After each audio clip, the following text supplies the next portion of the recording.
O assunto é eleições. Comigo, Breno Rosostolato, ele que é psicólogo e professor da Faculdade Santa Marcelina, em São Paulo. Breno, muito obrigada pela sua participação aqui no especial de eleições da Cruzeiro FM. Obrigado, à disposição. Segundo a Associação Brasileira da Indústria de Produtos para Animais de Estimação, a ABIMPET, há 106 milhões de pets no país. E segundo o IBGE, mais de 200 milhões de pessoas. Ou seja, praticamente um animal para cada 2 habitantes. Se baseando nisso, por que as pessoas têm tanto apego com os animais? Primeiro que os bichinhos de estimação, eles já despertam todo um aspecto afetivo e emocional nas pessoas, né? Há aqueles que gostam muito dos seus bichinhos, a ponto até de torná-los uma parte, né, um integrante da família.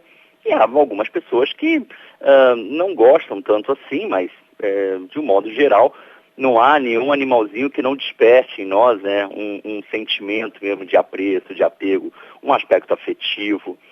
Os animais, eles têm esse poder, né, de encantar o ser humano, justamente porque nós somos tão diferentes deles, né, no aspecto de sensibilidade mesmo. Os animaizinhos, eles trazem toda uma inocência que os humanos, eu acho que eles perderam também, né, de alguma maneira. E a gente resgata um pouco dessa sensibilidade, dessa inocência, né, dessa ingenuidade, muito através dos bichinhos, né. Então já tem esse apego.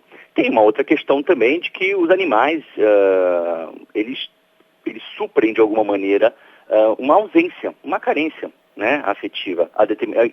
Não digo em todas as pessoas, mas uma boa parte das pessoas que têm bichinhos de estimação se sentem muito acolhidas, né, quando na presença do bichinho, né? Por isso que muitas crianças, né, muitos adultos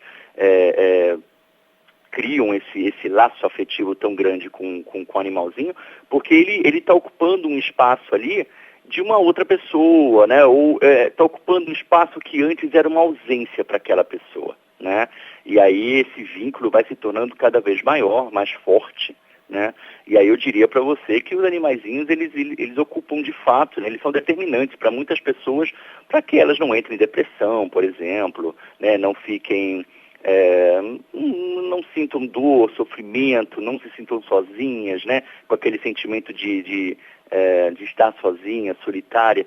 Então os animaizinhos, eles têm de fato não só funções específicas, né, socialmente na vida de algumas pessoas, como eles têm, né, eles trazem mesmo esse aspecto mais afetuoso, mais singelo, mais sensível, que de certa forma nós precisamos resgatar mesmo em nossa sociedade, né? Tem alguns estudos que afirmam que as pessoas que têm contato com os animais são mais felizes, se curam mais rápido de doenças.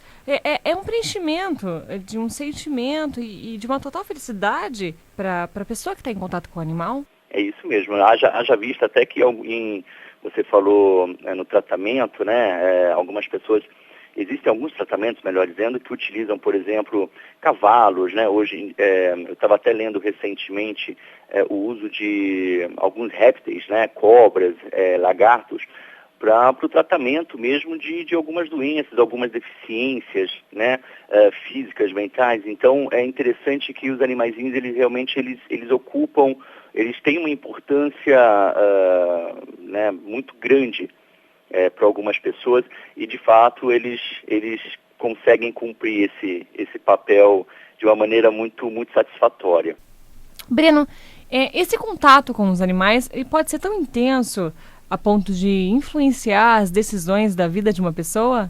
Olha, pode-se dizer que sim, dependendo de como a pessoa está envolvida, né, com os animais, com todo esse... com os maus tratos, né, dependendo de como a pessoa se envolve nessas questões da violência contra os animais, isso pode de alguma maneira influenciar sim, principalmente se essa pessoa tiver um animalzinho em casa, né, e aí até baseado pela própria experiência e relação que ela estabelece com esse animalzinho, e isso pode influenciar sim nas decisões que ela venha a tomar em relação de né, algumas escolhas e assim e coisas assim do tipo. Então eu diria para você que sim, pode influenciar sim. Essa influência, esse apego, pode deixar as pessoas cegas a ponto de não enxergar o certo e errado, né, passando por cima de qualquer coisa em prol desses animais, no caso? Bem, pode, porque haja vista que, vamos pensar talvez numa questão um pouco mais específica. Uma pessoa que tem um apreço, um apego muito grande pelo seu bichinho de estimação. E ela faz escolhas, né? Então, por exemplo, entrando nessa questão política de pensar em eleger candidatos, né? Pessoas que defendem a causa, né, dos animais. E ela se apegar apenas por esse aspecto, ela pode deixar de lado, né? Ela pode deixar de contemplar alguns outros critérios que são igualmente importantes, né, para a escolha de um político, né, para a escolha de um candidato. Então, se a pessoa olhar apenas pelo viés da proteção dos animais, né, pela defesa dos animais, pode ser que ela não contemple outras questões, né, políticas que são importantes também para uma eleição, né?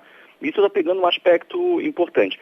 Agora, se a gente for pensar também num aspecto social, pessoas que têm esse vínculo com os animais e acabam colocando os animais como prioridade na vida delas, elas podem deixar de lado também a socialização com as pessoas, né?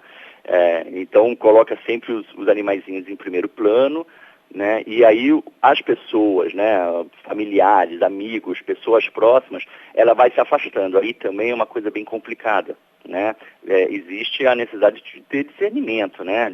Que gostar de animais é uma coisa, né? Mas é igualmente necessário e saudável para a vida dessa pessoa se relacionar com os outros, né? Então é complicado quando você cria dependência pelo animalzinho e deixa de viver outros aspectos da tua vida também, né? Isso eu acho que é perigoso, porque começa a caminhar né, vai para um caminho muito solitário. Engraçado que o animalzinho, ao mesmo tempo que pode ocupar um espaço de solidão, pode causar, dependendo do exagero dessa pessoa, da dependência que ela cria por ele, pode causar também, essa pessoa acaba causando um buraco maior, uma solidão maior, porque fica restrito apenas ao animalzinho. Então é importante as pessoas terem esse discernimento e saberem que ela precisa se socializar, ela precisa conhecer outras pessoas e ela tem que priorizar acima de tudo a felicidade dela, né?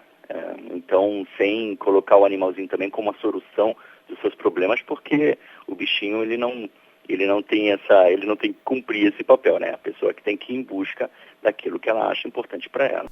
Aproveitando que você falou sobre política, muitos candidatos usam essa causa durante a campanha eleitoral.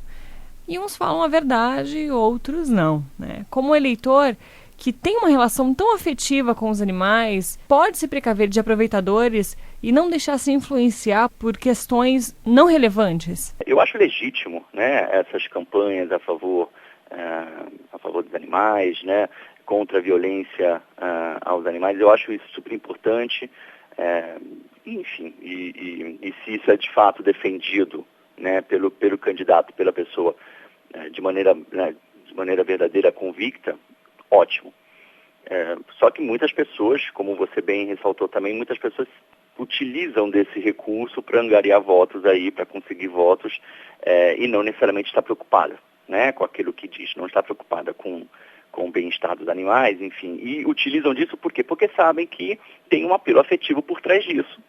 E aí, enfim, acaba conquistando os votos por conta desse discurso já sabido, né, já conhecido.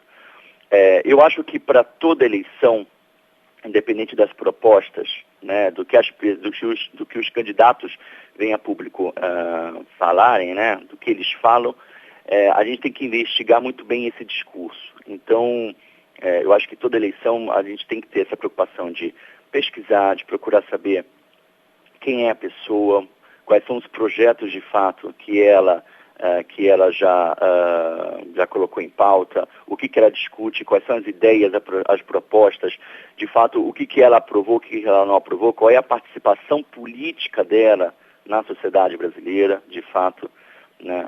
Eu acho que essa é a pesquisa que nós temos que ter de todos os candidatos, independente do que eles falam, quais são os discursos, né, que já estão prontos ou não.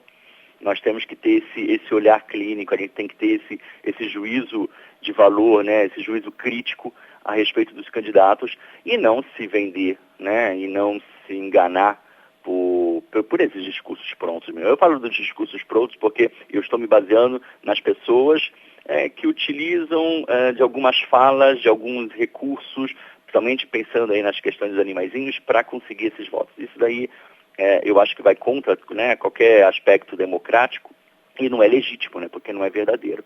Eu acho muito verdadeiro e eu acho totalmente saudável as pessoas que de fato estão envolvidas com a política, existem propostas, acreditam na defesa dos animais e lutam por isso, né, buscando recursos, argumentos próprios, né, para defender aquilo que elas consideram coerente, né, para a sociedade. Então, eu acho que a gente tem que pesquisar antes, tem que saber muito bem quais são as propostas desses candidatos e, na hora, votar, né, de acordo com essa pesquisa, né, com essas convicções, e não simplesmente por discursos, né, palavras faladas ao vento aí.